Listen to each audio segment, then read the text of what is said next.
Ya, Assalamualaikum dan selamat malam. Selamat datang kepada semua tuan-tuan, puan-puan yang saya hormati. Ya, Alhamdulillah malam ini kita diberikan peluang sekali lagi untuk bersama saya, Puan Syazwani, dalam perkongsian mengenai isu fahami full blood test secara asas. Okey, malam ni kita akan bersama dengan speaker kita iaitu Encik Muslim bin Rashid yang akan menerangkan secara ringkas mengenai full blood test ataupun saringan darah. Okay, kemudian kita akan teruskan sesi kita bersama dengan dua orang tetamu jemputan iaitu Cik Nurliha Rosli dan Puan Siti Fatimah. Okay, mereka akan berkongsi pengalaman dalam memulihkan masalah kesihatan masing-masing. Okey, sebelum kita teruskan sesi perkongsian kita pada malam ini, mari kita sama-sama membaca Ummul Kitab Al-Fatihah.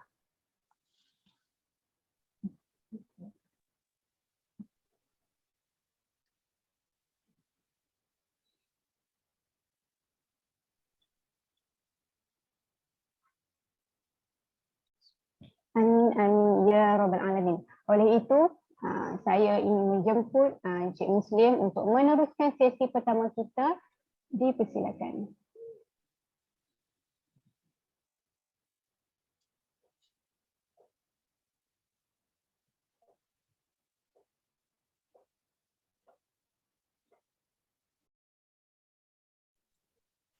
Okay. Assalamualaikum warahmatullahi wabarakatuh. Okay, pertama kali alhamdulillahirrahmanirrahim.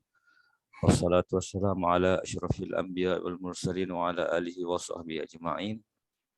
Okay, jelas suara saya? Okay, kalau jelas boleh tap nombor 1 dekat ruangan chat. Okay, alhamdulillah malam ni kita sama-sama mulakan dengan sedikit doa. Semoga Allah Subhanahu Wa Taala memberkati majlis kita pada malam ini. Semoga majlis kita mendapat redha Allah, dilindungi oleh Allah Subhanahu Wa Taala, dan juga semoga Allah Subhanahu Wa Taala memberi kefahaman, memberi hidayah, petunjuk kepada kita, dan juga dalam majlis ilmu ini sama-sama kita mohon doa supaya Allah Subhanahu Wa Taala memberi penyembuhan. Okey. Bismillahirrahmanirrahim. Alhamdulillahirabbil alamin. Hamdan hamidin, hamdan syakirin, hamdan yuwafi ni'amahu yukafi mazidah. Ya Rabbana lakal hamdu kama yanbaghi li jalali wajhika wa 'azimi sultanik. Allahumma salli wa sallim ala sayyidina Muhammad wa ala ali Muhammad. Alhamdulillahil alamin. Hamdan hamidin, hamdan syakirin, hamdan yuwafi ni'amahu wa yukafi mazidah. Ya Rabbana lakal hamdu kama yanbaghi li jalali wajhika wa 'azimi sultanik. Ya Allah, ya Tuhan kami, ampunkanlah dosa-dosa kami, ampunkanlah dosa kedua ibu bapa kami, ampunkanlah dosa guru-guru kami, ampunkanlah dosa adik-beradik kami, jiran-jiran kami, muslimin muslimat, mukminin mukminat. Ya Allah, ya Tuhan kami, jika ada di kalangan kami ini yang ditimpa dengan musibah, maka ya Allah, Kau permudahkanlah segala urusannya. Ya Allah, jika ada di kalangan kami yang ditimpa dengan masalah kesihatan, maka Engkau sembuhkanlah ya Allah. Ya Allah, jika ada di kalangan kami yang ditimpa dengan masalah hutang piutang, maka Kau permudahkanlah urusannya, jelaskanlah segala masalahnya. Rabbana zalamna anfusana wa illam taghfir lana wa tarhamna lanakunanna minal khasirin. Rabbana atina fid dunya hasanah wa fil akhirati hasanah wa qina azabannar. Walhamdulillahi rabbil alamin. Okey, baik, alhamdulillah, kita teruskan kita tanpa membuang masa. Jadi saya share slide. Okey, saya harap boleh nampak. Okey, okey, dah nampak dengan jelas. Okey, so kita akan mulakan program kita. Saya akan share secara ringkas, tak lama lah, lebih kurang 20 ke 30 minit. Kemudian kita akan teruskan dengan perkongsian daripada tetamu jemputan kita lah. Okey, jadi sebelum tu saya memperkenalkan diri saya secara ringkas. Nama saya Muslim, Muhammad Muslim bin Rashid. Okey, kalau tengok kat poster tu, saya dengan isteri saya lah, Siti Salsaliah. Jadi malam ni dia tak ada dapat sharing, so saya sharing seorang lah. Okey. So untuk seterusnya sedikit latar belakang, saya bekerja di bidang kilang lah, sektor industri, so engineering. So saya bukanlah daripada bidang perubatan ataupun kedoktoran lah, ataupun mana-mana berkaitan dengan hospital. Okey, tapi hari ini kita akan berkongsi, bercakap secara asas. Okey, full blood test ni apa dia punya kepentingan dia dan apa dia punya maklumat, okey, yang kita boleh share sebagai kita orang awam lah. Okey, so yang lebih detail lagi memang kita kena rujuk kepada doktor, itu yang pertama. Dan yang kedua, setiap bacaan result darah kita ni, okey, kita jadikan sebagai kita punya panduan, okey, sebagai kita punya asas untuk apa nak buat secara orang kata apa? Secara terlebih dahululah. Okey. Sebelum kita dapatkan dia punya penjelasan detail daripada pakar. Okey, so saya share seterusnya slide saya. Okey, kenapa kita kena buat full blood test? Okey, so dekat sini bolehlah kongsi, nanti saya akan bacalah. Okey, apa kita punya masing-masing punya matlamat lah kan. Sebab banyak macam kenapa kita buat full blood test. Okey, masing-masing ada alasan masing-masing lah. Okey, antaranya sebab kerja. Macam saya ni sebab kerja lah. Okey, contohnya kita baru dapat kerja. So memang dijadikan requirement pekerja baru kena buat blood test untuk nak tahu tahap kesihatan.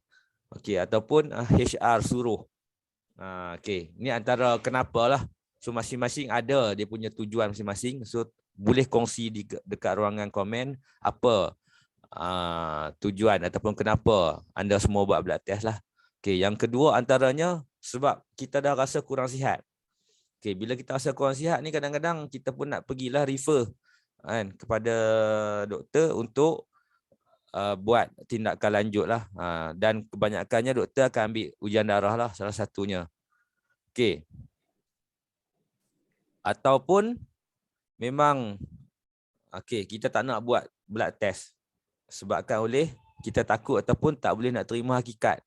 Okey, itu saya dulu masa saya dalam umur 20-an ke 30-an, umur 20 ke 30 macam tu, lewat 30-an, saya ada satu perasaan saya takut nak buat full blood test. Sebab saya takut bila saya buat, saya dapat tahu saya sakit apa. Jadi saya rasa saya sihat lagi masa tu. Okey, jadi itu antara benda yang biasa terjadi.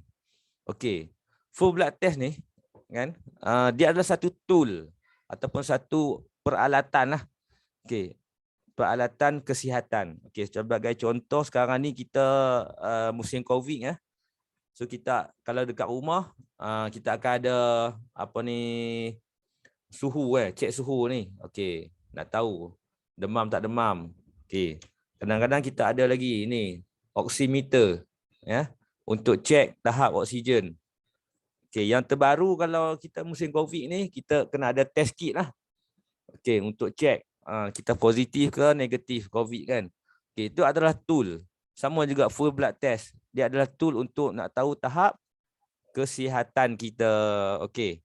So seterusnya, kenapa penting buat blood test? Okey. Antaranya dia nak diagnose penyakit. Itu satu. Yang kedua, kita nak tahu tahap organ dan fungsi.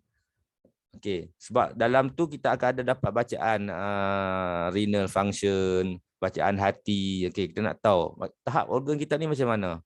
Dan juga yang ketiga antaranya untuk keberkesanan ubat. Okey, ada setengah orang tu dia kena makan ubat. Jadi nak tahu ubat dia tu berkesan tak berkesan, dia kena ambil bacaan darah. Akan tengok perubahan daripada sebelum dia kena makan ubat dan selepas dia makan ubat, sebulan ataupun 2 bulan, 3 bulan, apa result dia. Nak menunjukkan bahawa doktor akan diagnosis sama ada perlu tambah ubat ataupun kurangkan ubat ataupun maintain lagi. Okey. Tetapi masih tak penting lagi kalau ambil ujian darah ni. Kalau apa tau? Okey, kalau saya bagi satu contoh. Tuan-tuan dan perempuan ada kereta ataupun rancang nak beli kereta lah. Okey. Jadi, mau tak mau, tuan-tuan dan perempuan akan cuba juga cari info sedikit macam mana cara nak guna kereta tu. Okey, kalau dia kereta automatik, nak kena guna cara automatik. Kalau guna kereta manual. Dan juga cara macam mana nak jaga kereta tu. Okey, supaya apa? Supaya kita tak rosak, kereta tu tak rosak. Okey. Jadi sama juga dengan kepentingan buat blood test. Kalau kita tak buat sebabkan oleh kita tak nampak kepentingan dia, kan? Kalau contoh yang ini, bila kereta ni kita beli dengan wang yang tinggi, kan? Wang yang banyak. Okey, jadi kita nampak value dia. Kalau kita tak jaga dia, kita tak jaga betul-betul, dia akan rosak. Kan? Jadi sama juga dengan full blood test. Kalau kita tak rasa benda tu penting, kita tak akan buat ataupun kita tak ada nak tahu dengan lanjut macam mana tahap kesihatan kita. Okey? Okey, seterusnya saya pergi kepada kita punya hari ini basic kita. Kita akan sentuh sikit hemoglobin, white cell count. Yang ni sel darah merah, sel darah putih. Okey, kita akan ada glukos dengan HbA1c. Lepas tu kita ada lipid, kolesterol. Kemudian ada renal function, liver function, seterusnya urine. Okey, malam ni saya akan cakap lebih kurang dalam setengah jam. So sekarang ni pun dah dalam lebih kurang 5 minit dah habis. Saya mula tadi 9.25. Okey. So dalam setengah jam je saya akan tamat. So sama ada kita habis ataupun tak habis topik ni, so kita akan terus kepada agenda yang seterusnya lah. Okey. So seterusnya. Okey, bacaan hemoglobin. Yang pertama sekali, muka surat pertama, kebiasaannya kalau kita akan dapat daripada ujian darah, kalau tengok kat sini sebagai contoh lah. Ujian darah ni memang cantik lah. Okey. Kebanyakannya semua result dia okey semua kan. Okey, jadi hemoglobin ni apa? Hemoglobin ni adalah sejenis protein yang berada dalam sel darah merah ni. Tujuan dia adalah untuk mengangkut oksigen, karbon dioksida dan juga zat mineral apa yang kita makan. Okey, sel darah merah yang ada hemoglobin ni lah yang akan bawa pergi seluruh badan kita. Okey. Jadi RBC, PCV, MCV, MCH, MCHC, RDW, yang ni apa? Okey, kalau nak tahu detail boleh, tetapi secara umum hari ni saya bagi tahu secara umum, ringkas. Ini semua ni dia adalah apa? Sel darah merah tu jumlah dia, saiz dia, bentuk dia, kepekatan dia. Okey, setiap satu tu ada dia punya maksud dia. Okey, sebab hari ni kita simple ya. Bila orang tanya sel darah merah kau ni apa? Ini bacaan dia. Tinggi ke rendah? Okey, kita tengok result dia. Sebagai contoh, ni nampak kan? Sel darah merah kita ni, sebagai contoh, dekat dalam ni dia ada hemoglobin. Hemoglobin. Yang mana yang kata protein tadi tu, kan? So jadi dia akan bergabung dengan oksigen untuk dia nak bawa kepada seluruh badan. Okey, jadi sel darah merah ni dia ada bentuk dia. Okey, dia ada dia punya saiz dia. Jadi kalau kurang ataupun lebih, okey, dia ada dua maksud. Okey. So boleh buat catatan. Dia ada dua petunjuk. Okey, ada dua petunjuk. Kalau bacaan kita tu kadang-kadang ada yang rendah, sama ada salah satu daripada detail ni, ataupun bacaan dia tinggi. Okey, dia ada dua petunjuk. Petunjuk yang pertama, dia disebabkan oleh, sebagai contoh, kalau terlalu tinggi, terlalu banyak, dia disebabkan oleh antaranya penyakit-penyakit yang berkaitan dengan sumber darah tu. Sebab sumber darah tu dia dihasilkan daripada sumsum tulang kan. Okey, itu antara salah satunya berkaitan dengan tulang. Mungkin disebabkan berkaitan dengan jantung, paru-paru. Okey, buah pinggang pun boleh jadi juga. Ataupun sel darah merah ni kalau dia kurang, bacaan dia, jumlah dia, saiz dia ni kurang, dia mungkin disebabkan oleh sakit yang berkaitan dengan pendarahan yang dah banyak kan, ada luka-luka dalaman ataupun berkaitan dengan buah pinggang juga. Okey. Jadi poin dia yang paling senang sekali saya nak bagi faham. Sebagai contoh, bila saya tengok kursan darah peserta-peserta, kebanyakannya orang kurang. Okey, bila kurang, maksud dia sel darah merah ni dia penting untuk kita nak bawa oksigen, nak bawa zat mineral, nutrisi ke seluruh badan. Kalau dia kurang, maksud dia proses nak membaiki, proses nak penyembuhan tu akan lambat. Sebab dia nak supply ni tak cukup. Okey? Pekerja-pekerja yang diperlukan untuk hantar ke seluruh badan ni, sel darah merah ni tak cukup. Sebab tu proses penyembuhan akan menjadi lambat. Okey, walaupun dia ada banyak nutrisi, dia dah, tapi akan jadi lambat. Okey. Itu kesimpulan yang senang faham untuk yang bab pertama ni. Okey, seterusnya white cell count. Ini sel darah putih. Okey, sel darah putih senangnya. Dia adalah untuk protection, kan? Imunisasi. Okey, dia akan menghalang daripada kita kalau ada jangkitan tu akan jadi merebak. Okey. Okey, kalau badan kita dia dapat detect benda asing ataupun virus. Jadi sel darah putih ni lah yang akan bertindak, pergi lawan, pergi serang. Okey, virus tadi tu. Jadi pentingnya sel darah putih ni dalam badan. Dan yang dia punya detail dia tu neutrophil, lymphocyte, monocyte ni semua ni apa? Ini adalah dia punya komponen-komponen white blood count. Okey, ini contoh dia. Okey, seterusnya platelet. Platelet ni senang. Pembekuan sel darah kan, untuk nak kita kalau luka, kalau lambat luka maksud dia platelet tu kurang lah. Okey. So next, okey, yang ni bab sel darah merah yang paling penting adalah ESR. Okey. Kadang-kadang ada setengah lab dia tak bagi result ESR. Okey, tapi kebanyakan adalah. Okey, ESR contoh kat sini 15 dia punya bacaan dia. Tapi di kita ada standard kita. Okey, standard kita kalau untuk perempuan boleh antara 10 ke 1 ke 10 lah. Okey, sorry, itu lelaki 1 ke 10. Atau kalau perempuan 5 ke 15. Itu antara bacaan yang range yang terbaik lah. Okey, standard biasanya dia letak bawah 21. Okey. Untuk ESR ni apa? Senang ESR ni adalah kadar pemendapan sel darah merah berbanding dengan sel darah merah baru yang dihasilkan. Okey, maksud dia senang faham macam ni. Tuan-tuan bayangkan air Milo. Okey, air Milo bila kita biar lama-lama dia akan termendap dekat bahagian dasar dia kan. Dia punya macam mendapan kan. Sama juga sel darah merah dia akan mati bila dia gunakan, dia akan mati, so dia akan termendap. Jadi bacaan darah kita ni kita boleh ambil untuk nak ukur tahap ESR ni. Sebab ESR ni dia akan boleh menentukan kita punya keradangan, inflammation. Kalau tinggi, maksud dia keradangan dalam badan kita ni terlalu tinggi. Keradangan sangat-sangat tinggi. Maksud dia ada banyak luka-luka dalaman, ada banyak masalah.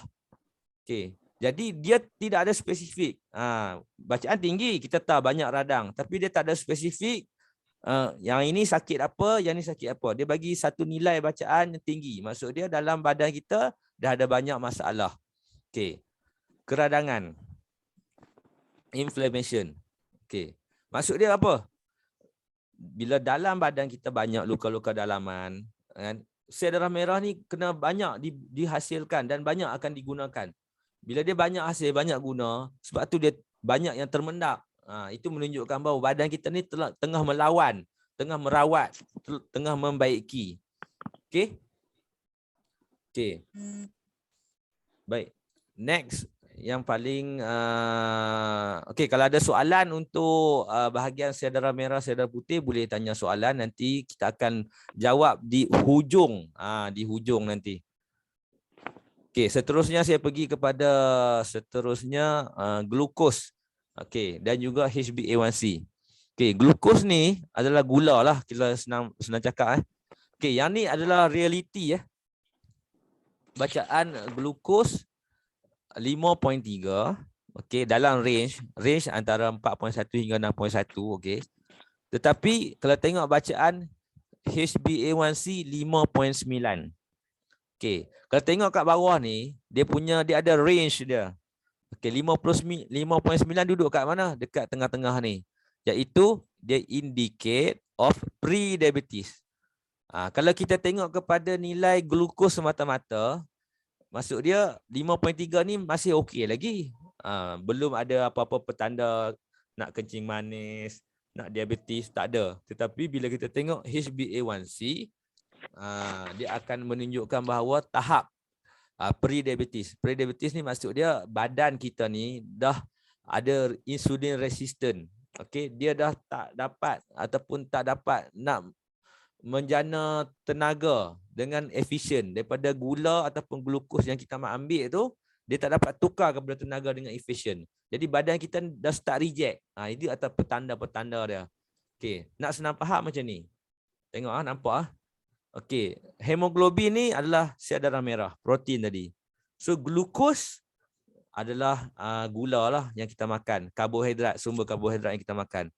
Jadi selama 120 hari ni, sel darah merah ni dan juga glukos yang banyak yang ada di dalam darah, dia akan bergabung.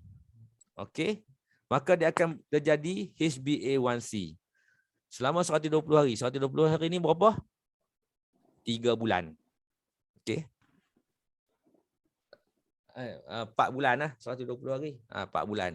Jadi maksud dia, ini menunjukkan bahawa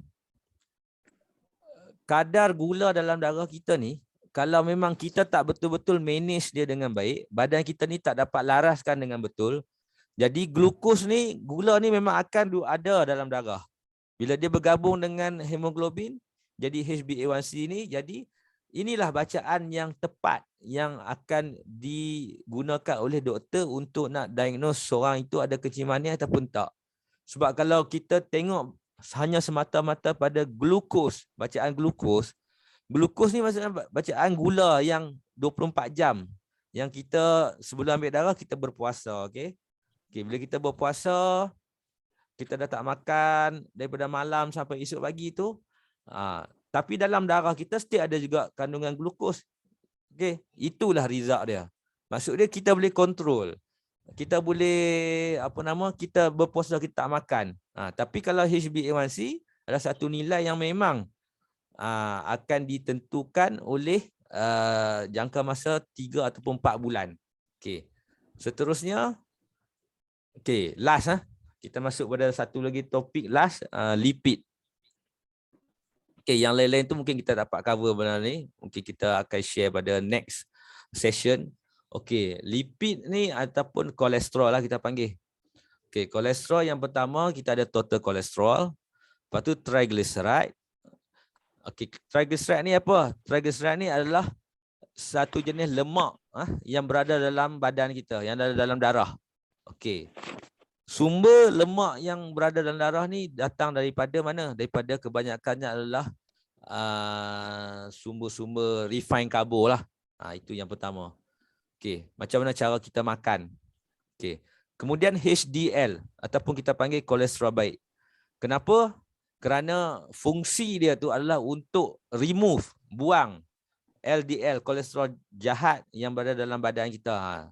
Ni HDL ni dia kena produce banyak supaya dia dapat mengangkut kolesterol jahat ni keluar daripada tubuh kita.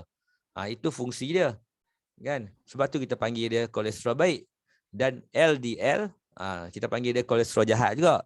Bukannya sebab dia jahat tu bila dia tak bagus. Okey. Sebab memang dia punya kandungan kolesterol dia berbanding dengan dia LDL low density lipoprotein. Dia pun ada sejenis protein juga. Okey.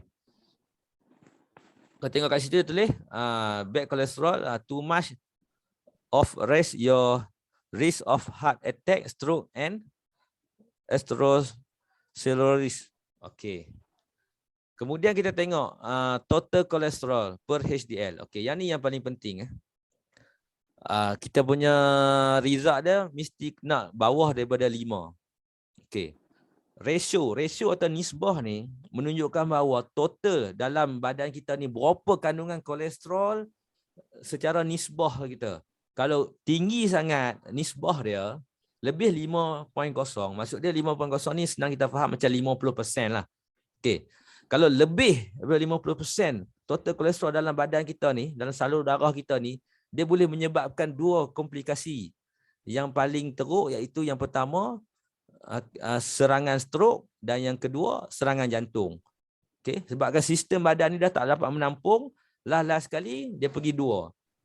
Stroke ataupun serangan jantung. Itu yang kita tak nak. Okey. Jadi penting kolesterol ni dalam badan sebab non HDL kolesterol, okey, ni pun sama juga, dia adalah dalam kumpulan bukan kolesterol baiklah.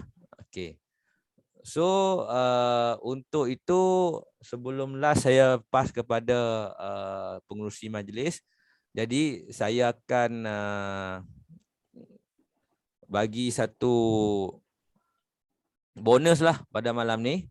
Okey, sebagai penutup.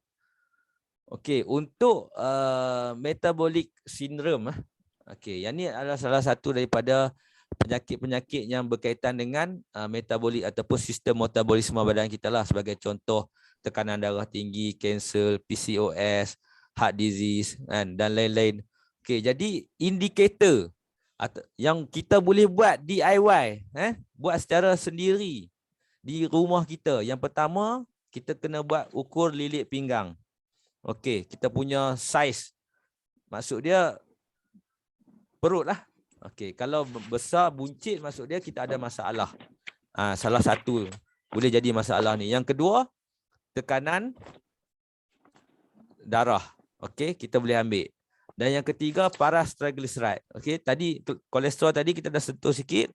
Kalau tengok paras triglyceride kena kurang. Okey, dia kena sikit. Bawah daripada 1 yang terbaik. Okey, itu ada indikator dia. Kalau tinggi, kemungkinan kita akan ada masalah metabolic syndrome. Dan seterusnya kita boleh tengok paras apa? Paras LDL, kolesterol jahat tadi.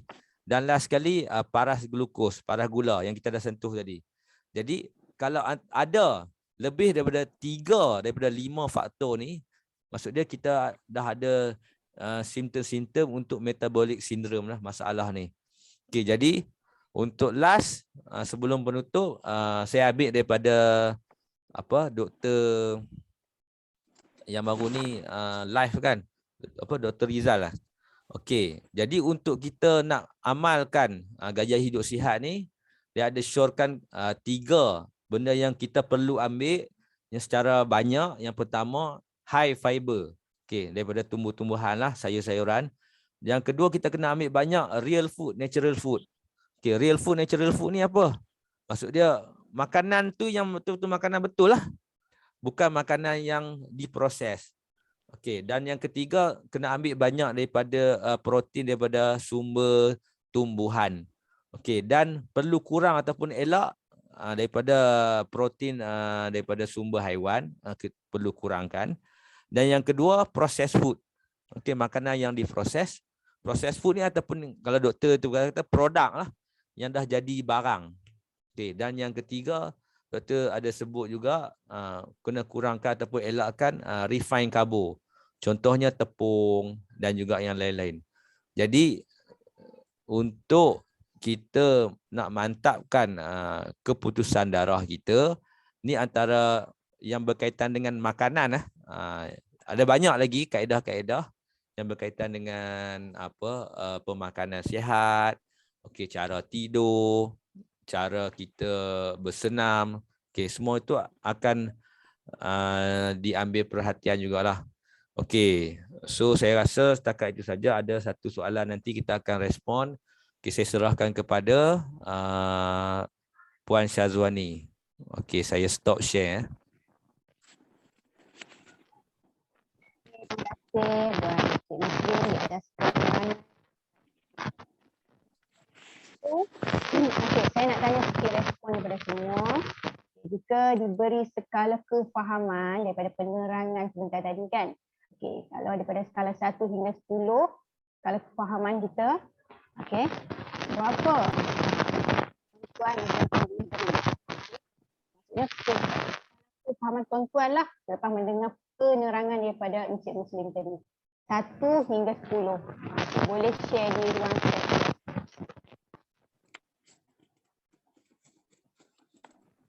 1 hingga 10. Berapa skala kefahaman tuan-tuan dan puan-puan? 2 ke? Boleh share di ruang chat box.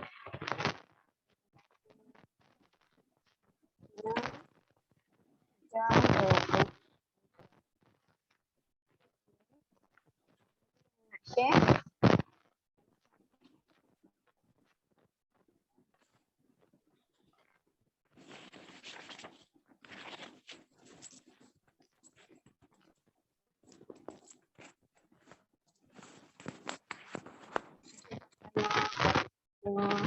Ada yang tak dengar dan ada yang ada masalah audio problem. Okey.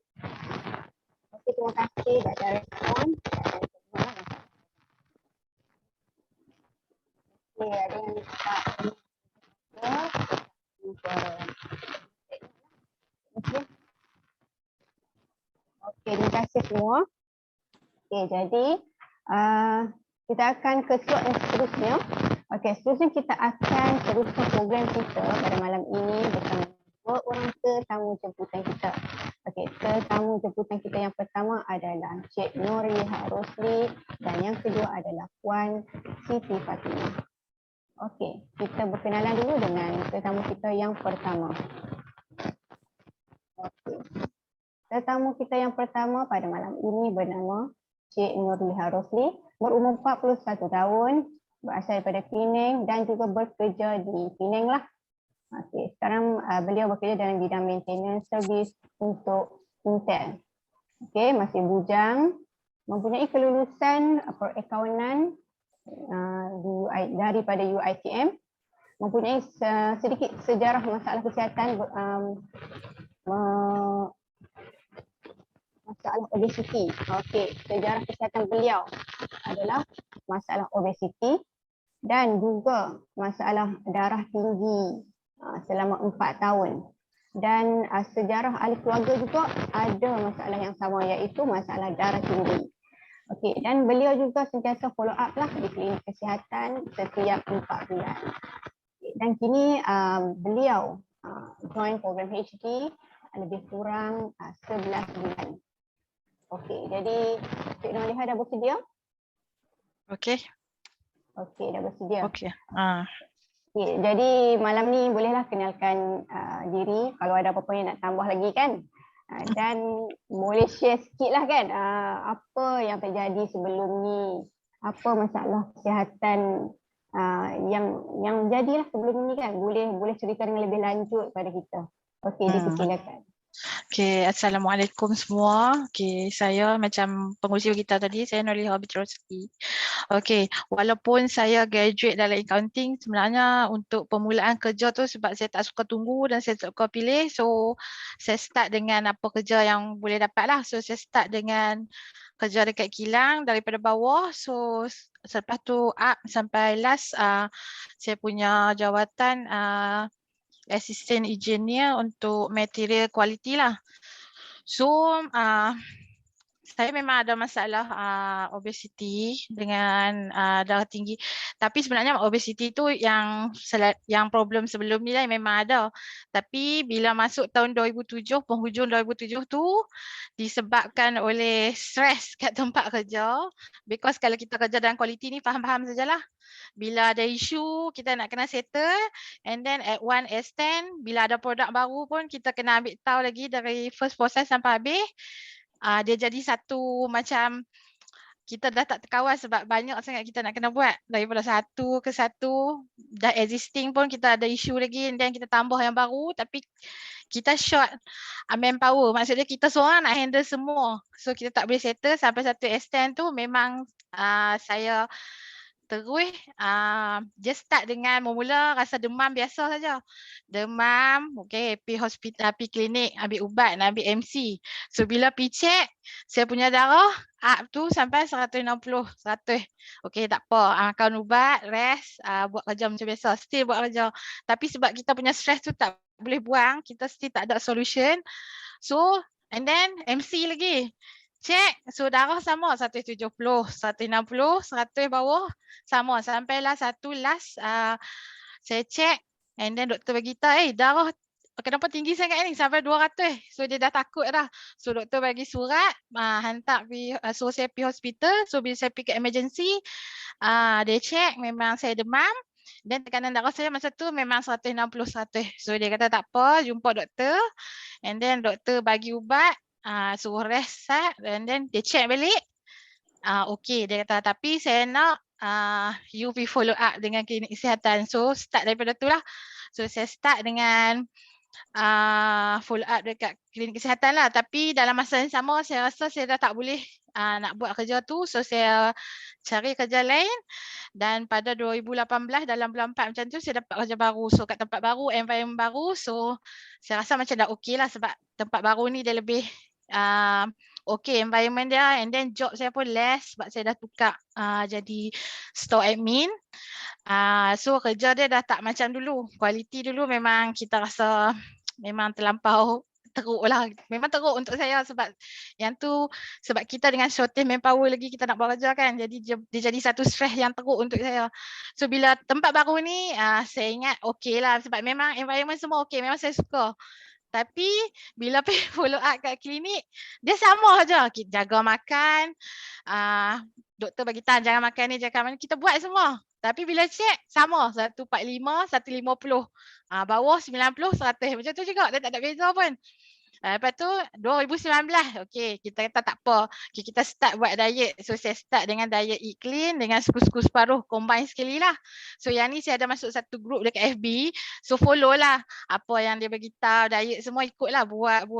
And then saya tambah jogging lagi. Jogging. 2019, 2020 buat sama lah. So kerana nak bagi motivasi nak jogging tu sanggup masuk virtual run kan. And then yang run biasa pun ada sekali saya masuk juga. So hari-hari jogging Sabtu Ahad, hari cuti daripada 1 kilometer sampai 7 kilometer dan slow run lah sampai non-stop. Maksudnya kita boleh run slow pun kita non-stop sampai boleh buat lah. Tapi bila pergi check, jaga makan semua, pergi check sama, darah tetap sama. Tak ada beza langsung. Sama juga 150, 145. Dia tak akan turun pun cecah 130, 120. And then masa 2021 tu dalam bulan 3 sebelum tu lagi saya punya sepupu coach saya juga Mariani. So dia cakap kat saya daripada kita buat iklim ni apa kata kita try buat HD ni sebab dia dah buat, dia kata memang okey. So saya macam biasalah bila orang bagi tahu benda apa-apa nak buat sebab kita dah buat macam-macam tapi tak ada problem kan. Dia jadi macam betul kau buat benda ni macam okey. And then dia kata tak apa, dia tak paksa. So dia bagi saya cuba macam jus. Tapi bukan complete lah, just jaga makan jus tapi dia macam pelan-pelan buat. And then start bulan 3 tu saya decide okay why not saya try sekali. So start bulan 3 tu saya start buat dengan HD fully. Bulan 3, bulan 4 and then bulan 5. So alhamdulillah lah masa buat HD tu bila pergi follow up saya punya tekanan darah dah turun. Daripada yang tadi 150, 160, 140 tu turun ke 135 macam tu lah. Bawah dah jadi 80 lebih macam tu. Maksudnya dia dah okey. And then berat badan pun nampak turun. Walaupun dia turun tu tak ada lah macam drastik sangat. Dalam 15 kilo macam tu. Tapi saya dah rasa fit. Dah rasa seronok. Badan dah rasa ringan. And then bila berjalan pun taklah penat dah. And then nak bangun pagi pun tak rasa macam malas-malasnya nak bangun pergi kerja. Nak pagi bangun okey je. So nak buat apa semua kita tak. Sebab bila kita macam saya kerja store ni, biasalah kita buat kerja yang simpan barang-barang maintenance ni biasalah lampu lah macam-macam berat pun ada jugalah. Tapi macam selain pada buat kerja store tu saya juga buat untuk procurement punya kerja sebab kami plus admin, store admin plus procurement punya kerja macam buka PO, processing PO semua kita kena buat. So delivery order, sign off semua kita kena buat kan tu. So memang saya tak ada masalah. Okay. Dalam 3 bulan tu memang best. And then selepas pada tu macam kita on off sikit tapi kita still tak tinggal. Satu, saya punya prinsip walaupun saya tak betul-betul amalkan HD, suplemen dia saya tak pernah tinggal tau. Maksudnya saya still ikut aturan makan suplemen tu 1 hari pun saya tak pernah tinggal untuk suplemen dia. Macam royal jelly, peel off green, semua tu yang mana kita makan masa HD tu memang saya tak tinggal langsung. Itu memang saya punya perangai lah. Lepas tu, and then bulan 8, tiba-tiba kami semua kena COVID. So masa kena COVID tu saya, adik saya dengan yang perempuan dan seorang lagi, kami 3 orang lagi ni memang tak vaksin apa langsung. So kami masuk dia pure lah.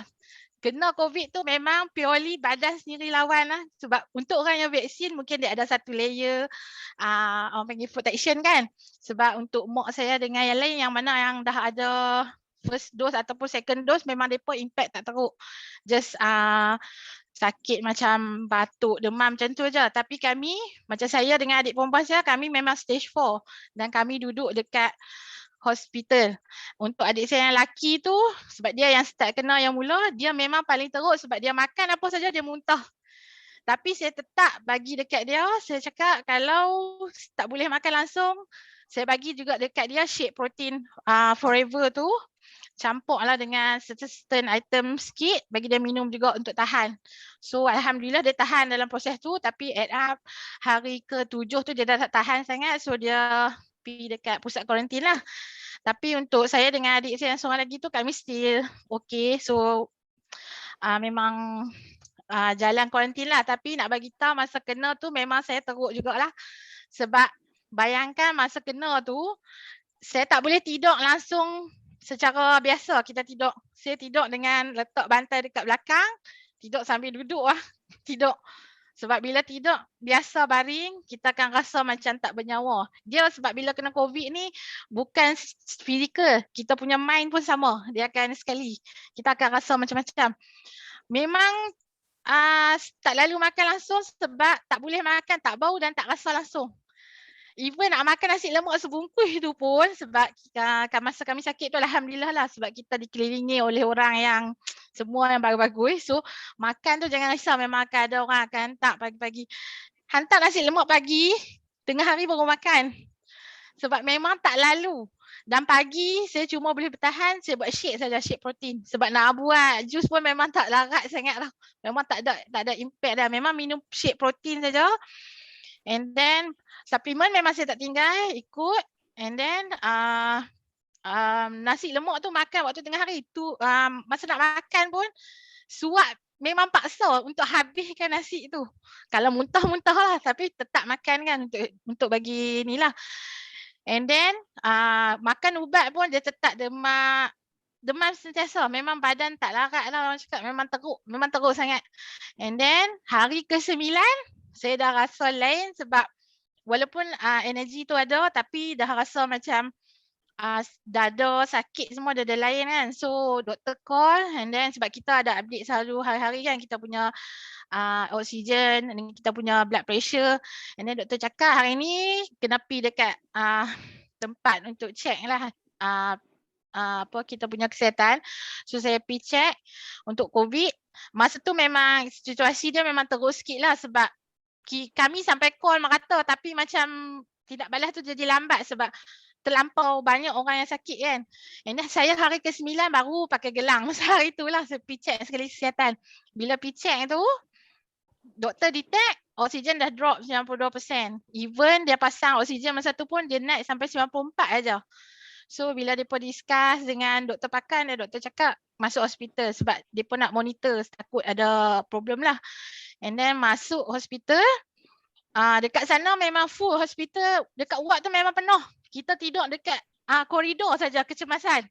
Dia letak kanvas, katil kanvas bodoh tu, memang tidur tak ada dalam keadaan selesa. Bayangkan kita tidur kat koridor tu, dia tutup dengan jaring, hujan turun, nyamuk lagi tau, memang teruk lah. Tapi sampai dekat sana oksigen dia pasang full hari first. Masa tu tak masuk ward lagi, duduk kat koridor tu.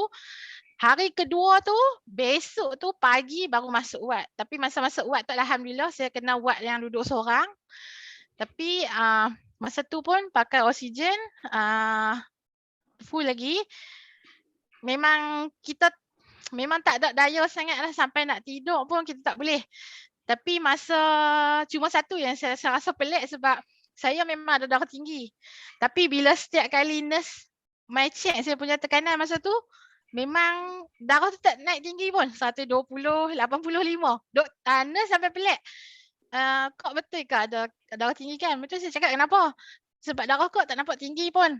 Tak nampak tinggi lah sebab masa duduk dalam hospital tu pun saya bawa semua suplemen, saya bawa semua madu, semua bawa, and then ubat darah tinggi memang saya tak tinggal. Ya, itu memang saya punya prinsip lah. So saya memang makan, tengok aja nurse tak ada, pagi-pagi bangun tu terus makan. Tapi saya nak beritahu masa duduk kat ward tu pun memang teruk sebab even nak bercakap pun dah rasa penat dah. Memang teruk sangat. And then bila doktor boleh bagi tahu tak stage berapa tu? COVID stage berapa? Maaf.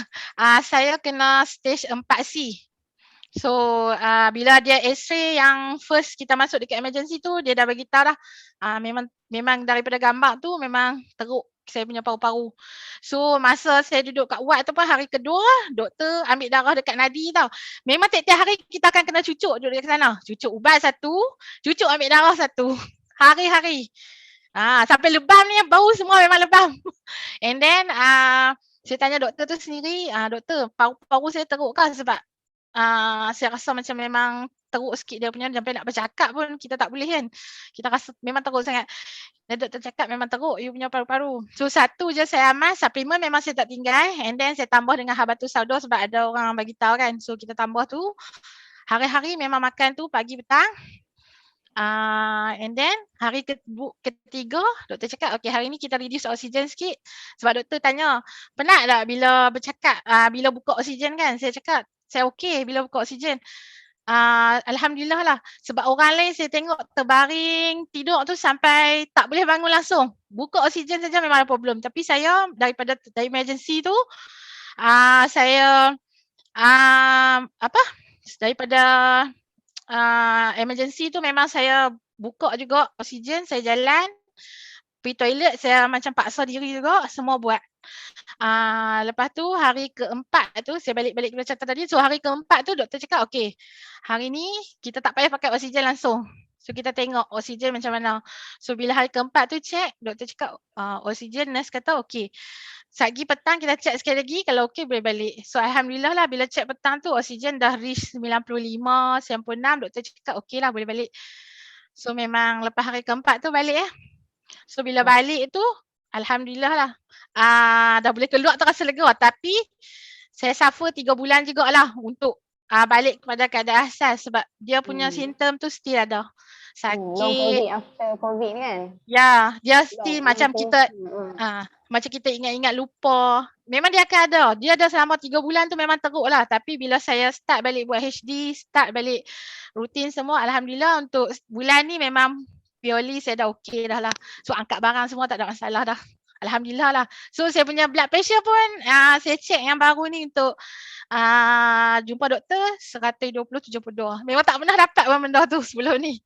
Alhamdulillah lah untuk saya. Saya rasa HD memang dah bagi satu orang panggil, maksud dia benda yang tak patut saya tak boleh capai sebelum ni memang saya dah boleh capai dah dengan HD.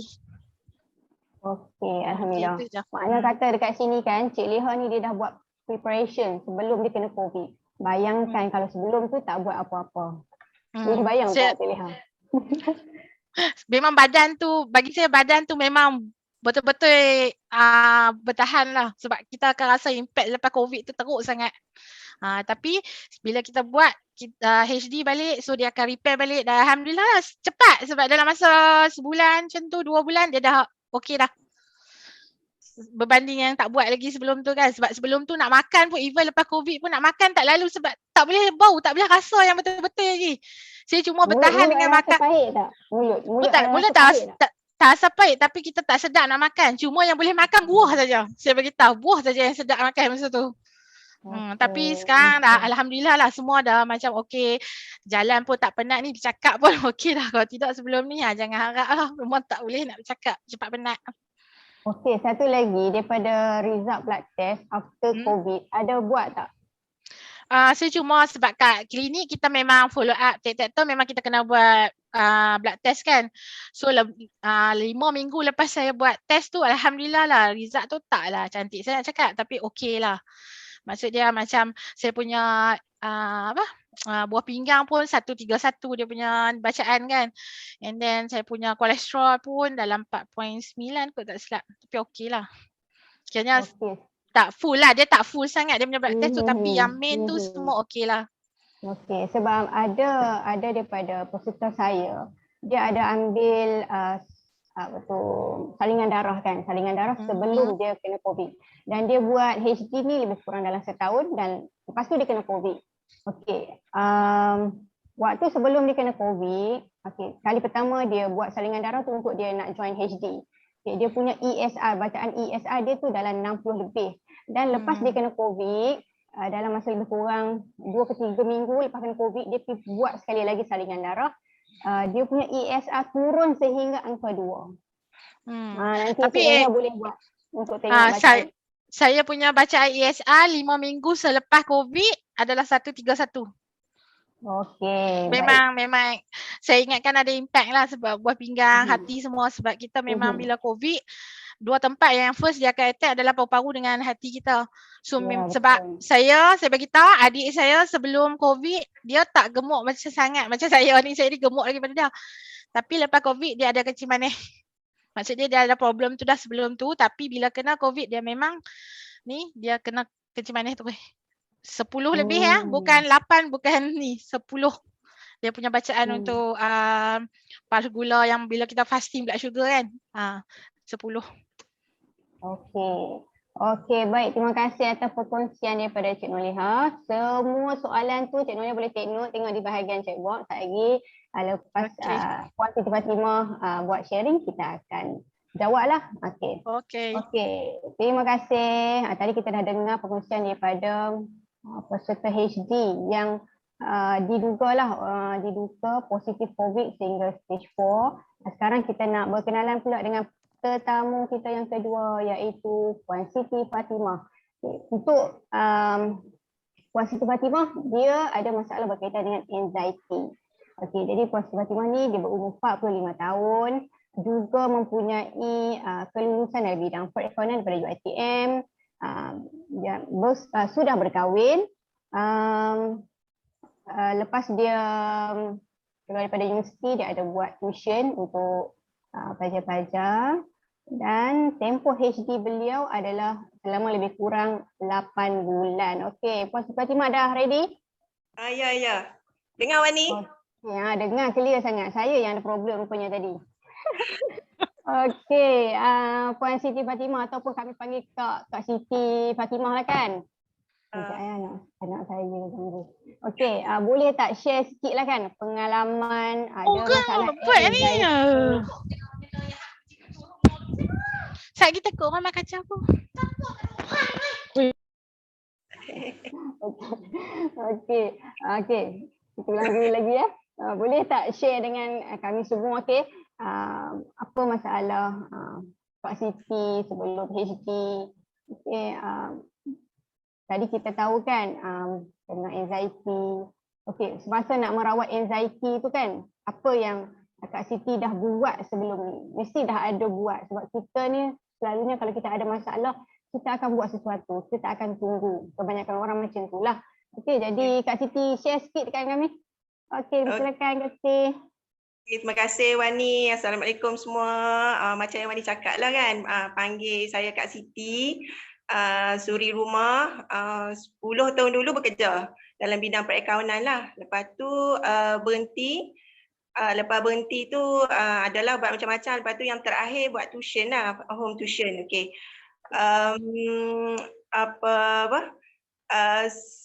Tahun lepas yang terakhir lah buat home tuition sebabnya pertama sebab jadi anxiety lah sebab tu stop tuition tu.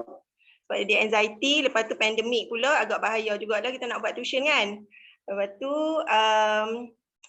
macam masalah saya, masalah Kak Siti bermula dengan angin lah, GERD. Angin. Sebelum ni memang dah lama dah, daripada belajar UiTM lagi memang sentiasa jadi angin. Tapi sebabnya kita boleh makan. Jadi bila kita boleh makan, kita seronok. Macam Kak Siti ni suka makan. Enjoy food kan orang kata kan. Jadi bila jadi angin tu kita sentiasa macam makan ubat angin okey, makan Ino Halia kan. Okey kan. Kemuncaknya tahun lepas dia rasa macam kembung, macam bloated perut ni. Bulan 3 dia jadi macam kembung, bloated, dia jadi macam masa tu tak tahu lagi GERD tu. Masa tu duk ingat macam kita angin kembung je lah kan. Jadi pergi doktor panel company husband, dia macam injection macam tu je, okey, settle, makan ubat. Kemudian tu dia bila yang dia jadi lepas tu bila dia jadi kembung tu dia jadi macam satu perasaan macam gelisah. Gelisah macam tak boleh duduk tau, macam tak boleh duduk. Lepas tu kita jadi macam lain, mata tak nampak, jadi macam letih, jadi pelik. Masa tu duk ingat macam macam tersampuk benda ke apa kan. So, ada setengah orang ingat gangguan. Lepas tu dia jumpa ustaz. Sebab kita macam tu lah. Betul. Sebab kan kita duk ajak tuition, dia macam duk keluar pergi merata kan. Macam kok pun kadang-kadang pergi rumah orang, ajak tuition macam tu lah kan. Kot lah kan. Rasa memang pelik lah Wani. Rasa macam time tu rasa macam memang pertama memang mata kelabu. Jadi fikiran kita tak connect dengan alam. Kita tak connect. Orang pasal radio pun kita tak perasan, tak macam selalu kita enjoy dengan lagu-lagu kan ni, macam nak masak tak boleh, nak drive tak boleh. Lepas tu kok pi lah buat perubatan Islam ni kan. Macam dok kata mungkinlah ada tersampuk apa. Kemudian tu masa pi tu macam wife kepada yang berubat tu dia kata dah anxiety ni, tapi kita tak terfikir apa anxiety tu apa kan. Tak apalah. Lepas tu balik benda yang sama juga jadi. Bila dia bagi minum ayat tawak lah orang kata kan. Balik dia jadi macam muntah tapi duk keluar macam apa? Macam dalam perut kita tu lah, macam tu je lah kan. Macam solution dia macam tu je lah. Tapi jadi lemah apa semua. Sampailah makan pun memang jadi takut nak makan. Jadi tak boleh telan. Tak boleh nak telan, lepas tu jadi macam bila kita makan dia tolak balik. Tak sedap lah, tak sedap. Sangat. Jadi bloated tu kau akan pergi injection dekat klinik panel. Doktor tu pun memang tahu dah lah kalau kau sampai je siapa pula Siti Fatimah, dia kata macam tu. Lepas tu yang boleh tahu ni bulan puasa. Bulan puasa tu memang kritikal dah lah. Macam makan sangat sikit, takut nak makan, kau cuma makan nasi tapi nak telan rasa macam susah sangat nak telan. Lepas tu try PHUSM, jumpa pakar Usain tu, dia macam Usain tu dia berbayar kan, direct pakar usus tu, dia cerita kat dia pun tak check, dia suruh cerita je. Kau pun cerita macam ni, okey, dia kata kita buat scope tu baru boleh tahu kata kau GERD. Masa tu anxiety tu tak tahu lagi.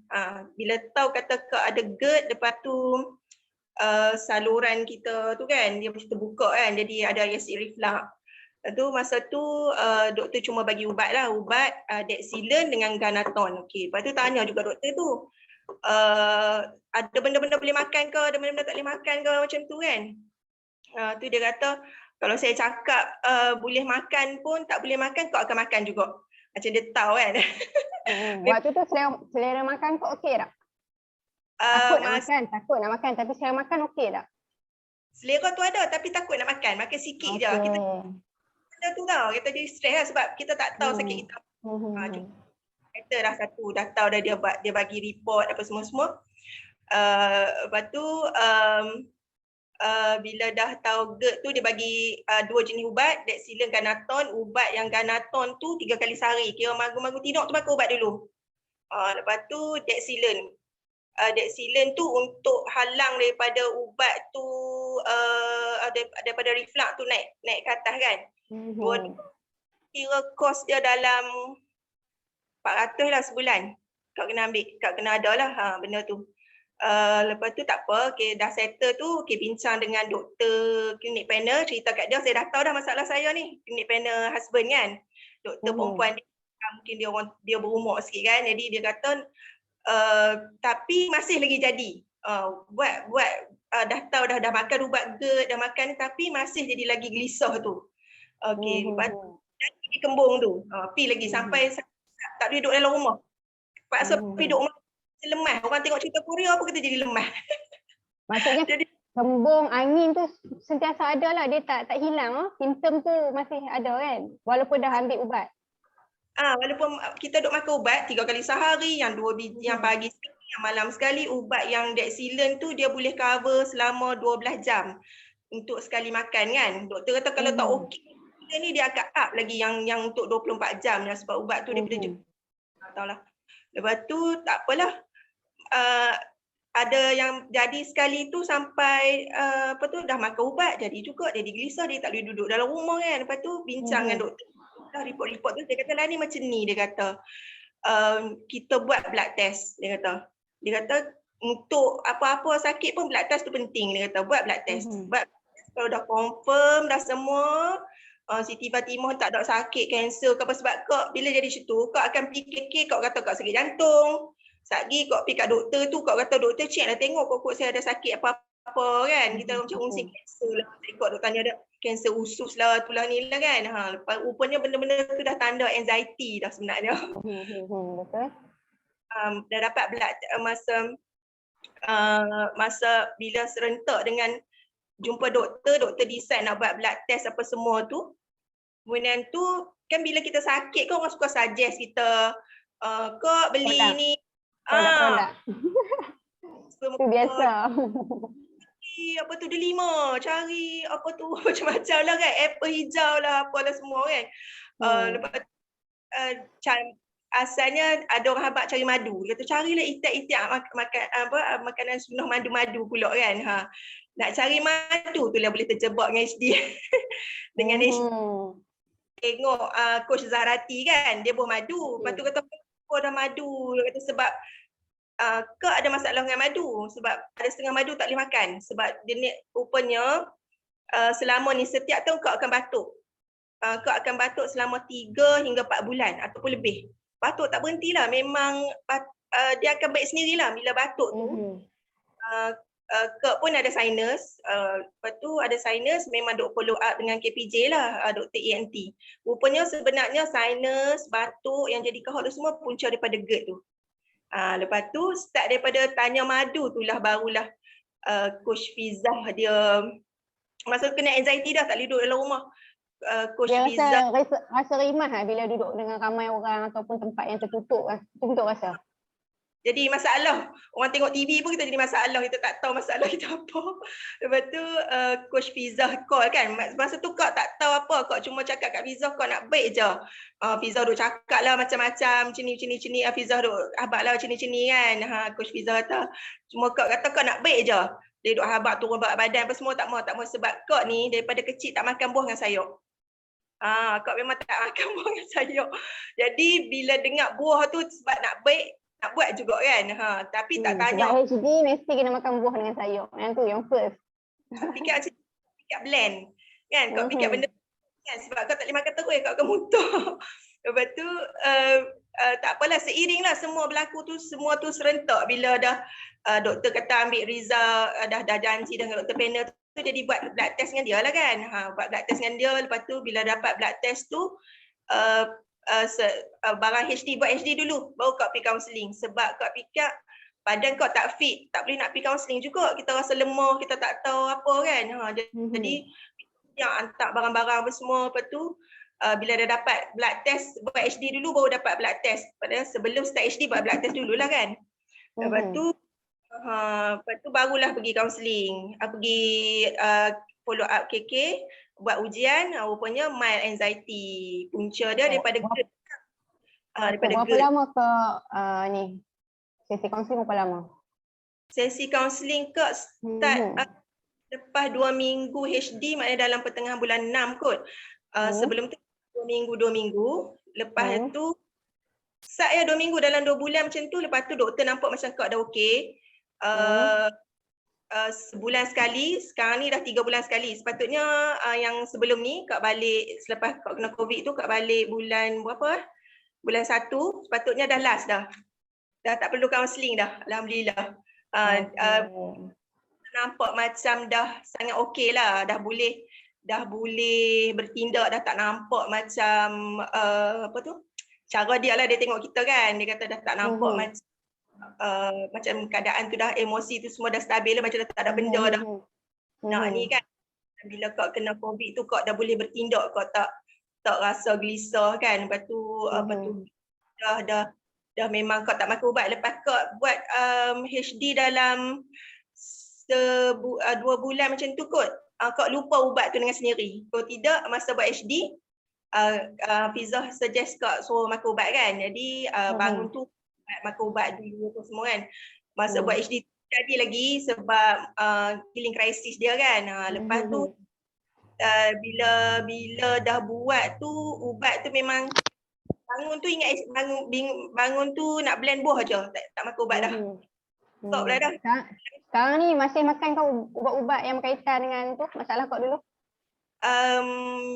Masa kau kena COVID, kau dia nasihatkan untuk makan sebab dia kan COVID kan dia kacau kan. Jadi doktor kata supaya kita boleh kontrol kita punya supaya tak jadi GERD, sebab kalau jadi GERD jadi anxiety.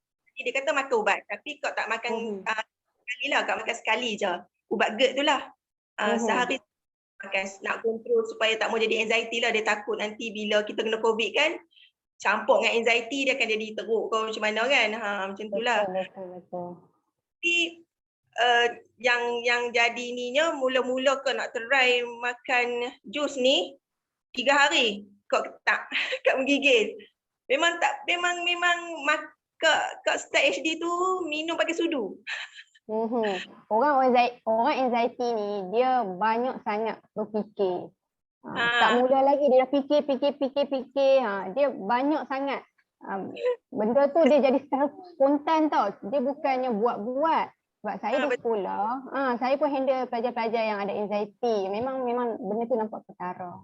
Macam Kak Fatimah kita tadi nak. Walaupun dia nak minum jus, tapi tengok dia minum guna sudu. Kalau kita biasalah kita minum je kan. Dia tak boleh. Dia macam tu.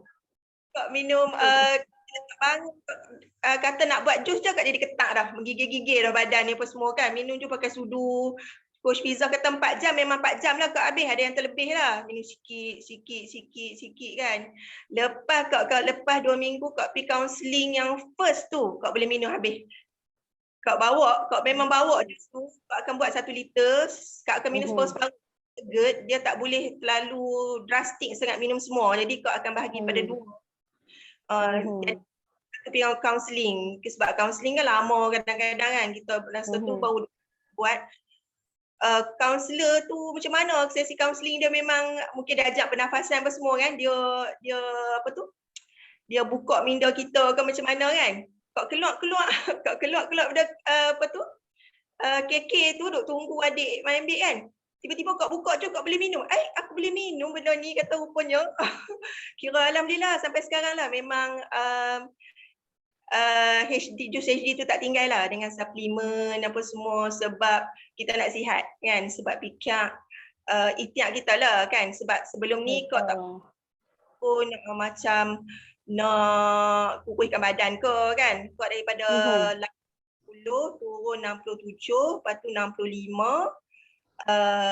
kira 65 tu duk maintain macam tu lah, sebab sepatutnya kena turun lagi kan, tapi kena semua bunyi kan, kira duk maintain 65 lah. Apa tu, alhamdulillah lah memang ikhtiar kita tu asbab jus HD tu banyak lah in term of hormon kan. Doktor kaunselor pun tanya ada buat apa, cakap dia kata buat jus apa semua kan. Dia kata okey, betul lah dah cara tu kan, sebab dia bermula daripada pemakanan kita kan, hormon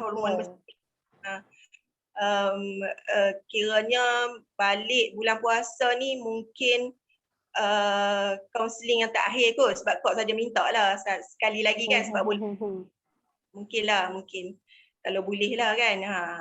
Alhamdulillah kan. Masa kena COVID pun dah injection, tapi jus memang kau buat Lepas tu coach Fizzah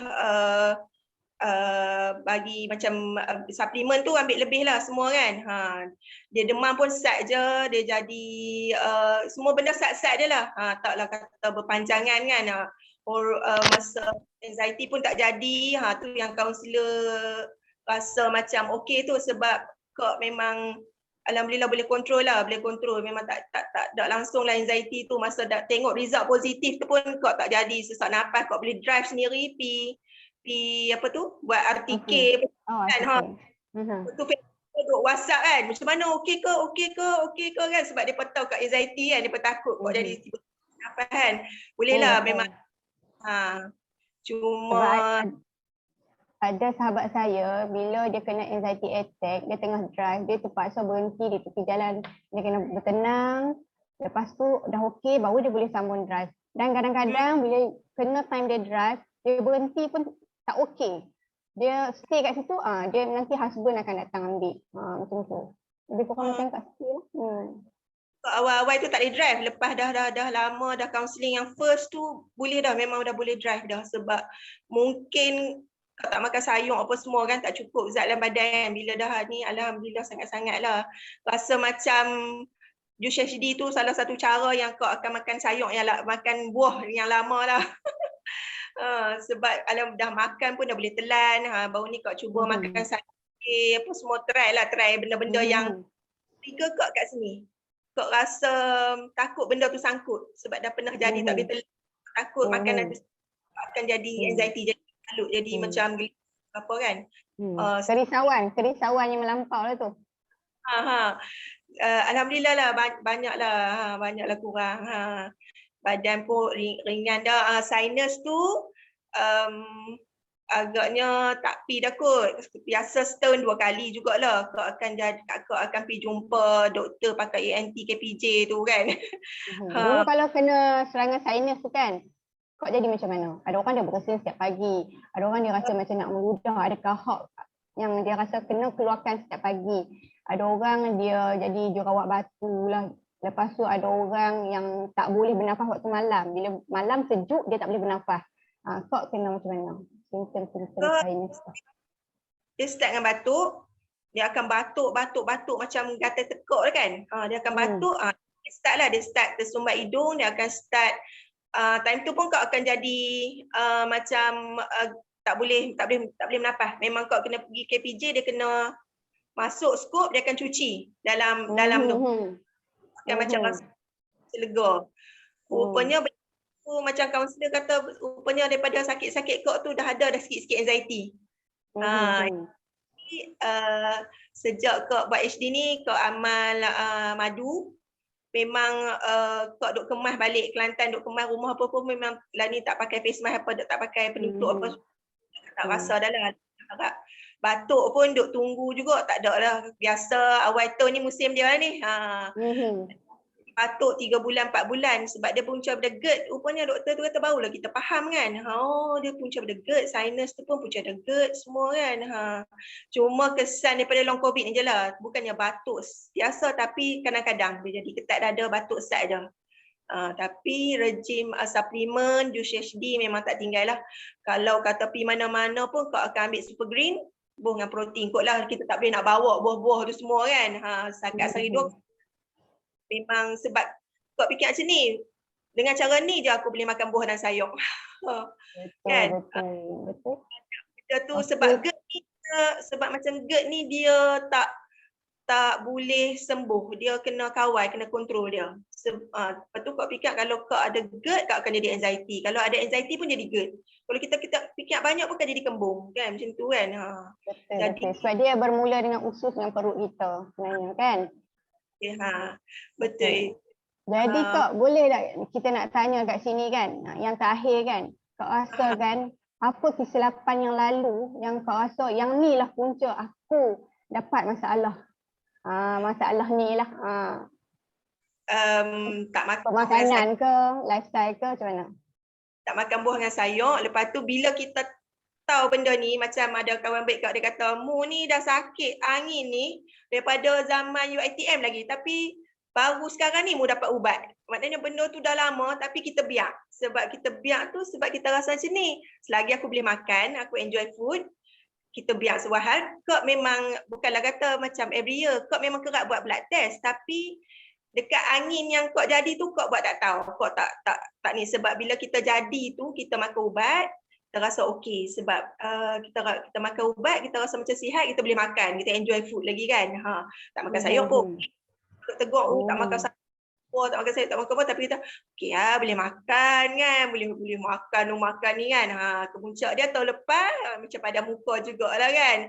Barulah macam kesedaran tu ada kan, baru rupanya usus, rupanya kena ada pemakanan seimbang, barulah kita ni rasa macam sihat kan. Macam tu kisahnya. Okey, terima kasih. Alhamdulillah. Akhirnya dapat juga kan penawar kan. Okay, sebab kita ni kadang-kadang kita punya masalah tu datang daripada lifestyle kita, pemakanan kita, corak tidur bangun kita. Dan kita nak sembuhkan semula pun dengan benda yang sama jugalah. Ubah balik pemakanan kita, lifestyle kita yang mana tak betul, hubungan kita dengan Allah. InsyaAllah kita akan dapat pemulihan tu. Okey, jadi terima kasih kepada Kak Siti Fatimah sekali lagi. Okey, jadi sekarang kita nak buka soalan, boleh terus on mic ataupun boleh tanya di ruangan chat box. Ada lagi tak soalan?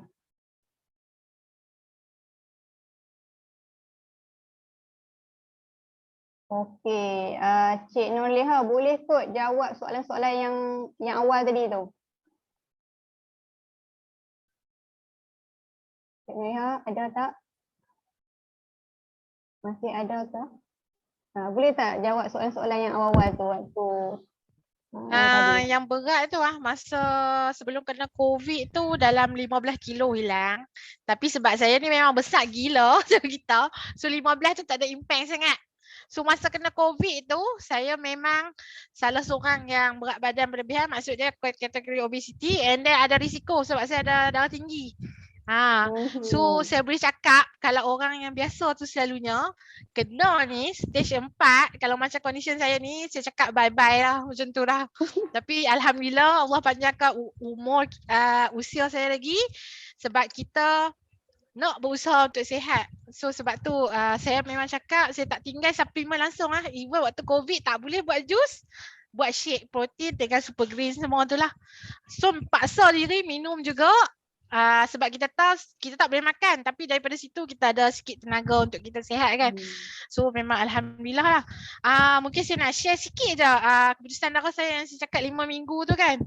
Okey, boleh. Saya share. Saya sementara tu bolehlah drop soalan-soalan kalau ada lagi yang nak bertanya. Okey Wani, nampak Okey, nampak. So ni 5 minggu selepas COVID tau. Bukan masa tu pun memang saya teruk lagi dia punya impact tu dekat badan, rasa lagi. Maksudnya dia tak fully recovered lagi. So ni test yang ni sajalah dekat klinik kesihatan, yang ni sajalah yang dia akan share dengan kita. Biasa yang ringkas ni, kalau kita nak detail kita kena pergi buat.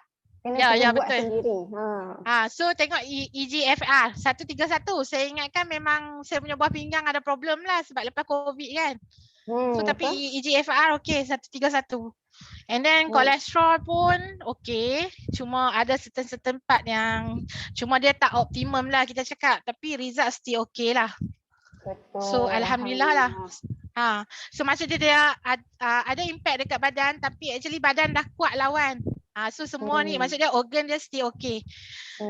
Sebab stage 4 ni kadang-kadang dia akan sama ada kita akan baik ataupun kita akan ke stage 5, maksudnya organ failure kan. So Alhamdulillah lah, untuk saya okay lah. Okay. So badan mampu dah dia nak lawan kan. Betul. Kalau apa-apa macam sharing apa nak tengok, boleh tengok dekat FB saya. Nurliha Rosli, memang saya guna nama tu sajalah. Dekat TikTok ke, dekat FB ke, Instagram memang nama tu sajalah. Cik Liha, bacaan glukos ada tak? Glukos sebab tak sempat ambil. Sebab saya pun tak terfikir masa tu nak ambil, just minta kat doktor yang ni saja. Nanti boleh buat kan? Nanti boleh buat share dekat FB. Tapi nanti Okey. mungkin saya akan buat test lagi. So nanti kita akan tengok comparison lah. Mungkin dari time to time kan. Sebab lepas dah okey ni, still nak ambil dia punya result blood test lagi lah. Okey. Okey, itu saja. Okey, saya kena tengok balik. Ada lagi tak? Soalan.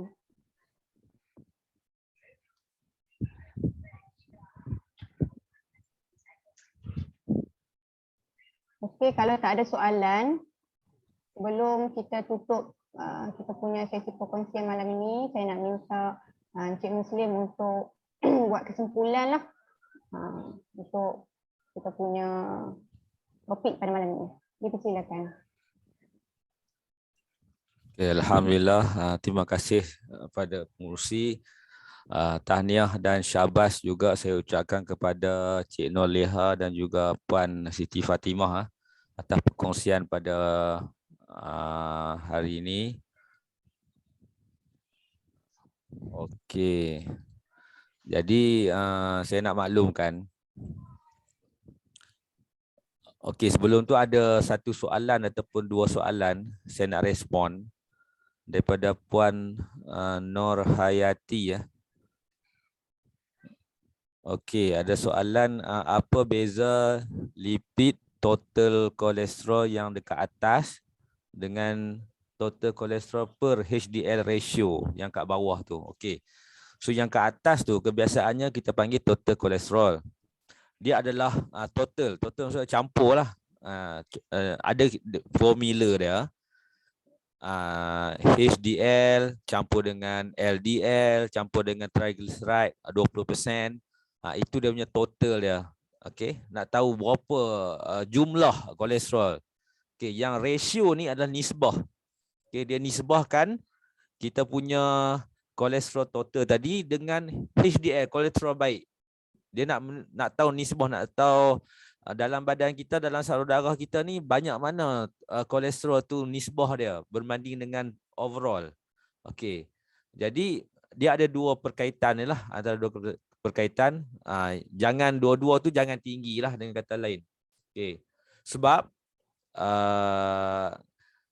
LDL, okey, LDL ni adalah kolesterol jahat yang kebiasaannya kita panggil. Okey. Kenapa LDL ni dia tinggi? Okey, antara beberapa sebab, betul ada disebabkan oleh pemakanan. Tetapi sebenarnya badan kita juga menghasilkan kolesterol, menghasilkan LDL. Jadi kalau badan kita ni rosak, badan kita ni dah banyak sangat masalah, LDL ni akan diproduce, okey, akan dikeluarkan supaya nak buat protection, okey, perlindungan. Okey, sebab antara perlindungan daripada badan ni adalah daripada lemak lah, daripada kolesterol. Itu sebab LDL jadi tinggi. Okey, disebabkan oleh kerosakan yang berlaku kat dalam badan. Okey, saya harap jelas. Okey, yang kedua ada tanya berkaitan dengan hemoglobin rendah. Okey, thalassemia ataupun anemia. Okey, kena faham yang pertama, kalau kita ada masalah berkaitan dengan kurangnya sel darah merah ni, okey, daripada asal, okey, daripada lahir memang ada masalah. Itu maksud dia memang ada anemia ataupun thalassemia lah, ada masalah. Jadi penyakit yang disebabkan daripada asal ni untuk kita pulihkan ni dia agak susah sikit lah. Disebabkan oleh dia memang disebabkan oleh organ failure, disebabkan oleh tubuh kita tu yang ada masalah daripada asal. Tetapi kebanyakan orang hemoglobin ataupun bacaan sel darah merah dia kadang-kadang dia rendah disebabkan oleh memang aktiviti badan dia tu menunjukkan bahawa rendah. Jadi salah satunya adalah disebabkan oleh aktiviti badan yang kurang sihat lah, keradangan banyak lah. Itu. Jadi dengan betulkan balik gaya pemakanan kita, insya-Allah kita akan dapat kesihatan yang optimum balik lah. Okey, so saya share kesimpulan kat sini. Okey, so kesimpulannya daripada perkongsian berkenaan dengan Puan ataupun Cik Noleha tadi, okey, Puan Siti Fatimah. So kebanyakan kita ni akan melalui jalan cerita yang sama. Okey, ada masalah sakit pergi jumpa doktor. Kadang-kadang buat rawatan alternatif, ambil ubat, ambil suplemen, ambil barang, produk dan lain-lain. Jadi pelbagai cara ni kita ulang alik benda yang sama. Kadang-kadang betul menyelesaikan masalah, kadang-kadang tak menyelesaikan masalah. Jadi bukti dia kan seperti yang mana saya ada urusan darah sebelum dan selepas buat satu program dengan bimbingan daripada coach, okey, belajar berterusan. Yang penting belajar berterusan. Okey, ada result dia. Kita boleh ubah, okey? Tak mustahil, masalah kita boleh selesaikan. Okey? Dan yang penting kat sini saya nak maklumkan, mereka tadi, Cik Noleha dan juga Puan Fatimah, mereka tadi dibimbing, okey, pada peringkat permulaannya ni dibimbing satu persatu macam mana cara nak cure masalah daripada badan kita, macam mana cara kita nak bertindak, apa fungsi badan kita. Kemudian lama kelamaan mereka ni dah boleh justify, mereka ni dah boleh buat adjustment terhadap badan mereka sendiri. Okey. Bila kena COVID pun mereka tahu apa nak buat. Okey, itu yang penting. Ada adik-beradik, saudara mara, macam mana nak buat, mereka boleh tolong. Okey, dan yang penting mereka ni adalah dalam proses untuk belajar dan tolong orang lain pula. Itu yang kita nak. Jadi benda ni sama ilmu yang kita dapat, kita akan guna untuk diri kita, guna untuk keluarga kita dan juga guna untuk kita sebarkan kepada masyarakat. Itu yang kita nak. Jadi secara kesimpulannya memang kita perlukan orang yang nak tolong guide kita. Okey, selama ni kita buat sendiri, selama ni kita pergi ulang-alik hospital, klinik, kadang-kadang dia punya matlamat dia ataupun dia punya maklumat tu kadang-kadang tak sampai. Okey. Jadi seperti mana yang panjang lebar dicerita tadi oleh saya rasa Puan Fatimah lah, Siti Fatimah. Memang kita faham bagaimana perasaan dia terpaksa ulang alik, kemudian sampai ke kata apa, kena buatan orang kan, pergi buat perubatan. Itu normal, itu biasa kan. Jadi kira apa-apa pun sebenarnya kita kena faham badan kita. Kemudian kita melalui ujian darah sebagai contoh, melalui medical report sebagai contoh, counselling dan sebagainya, kita buat perubahan. Okey. Jadi sekian saja pada malam ni daripada saya.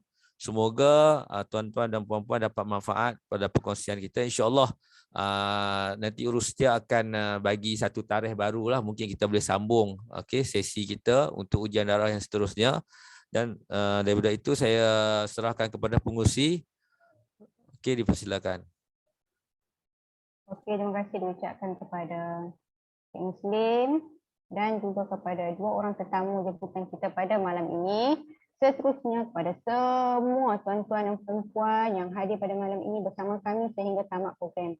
Okey, jadi jika kita ada program-program selepas ni, kita akan jemput, kita akan wawarkan dan kita harap boleh ajak lagi ramai kawan-kawan untuk turut serta menuntut ilmu. Menuntut ilmu untuk diri kita. Kita belajar sehingga yang untuk belajar ni tak ada tamat lah kan. Selagi kita boleh belajar, kita belajar. Okey, jadi dengan ini saya memohon maaf andai kata tersilap kata, terkasar bahasa. Panjang saya mengenalikan program pada malam ini. Jumpa lagi di program yang lain. Selamat malam. Assalamualaikum semua.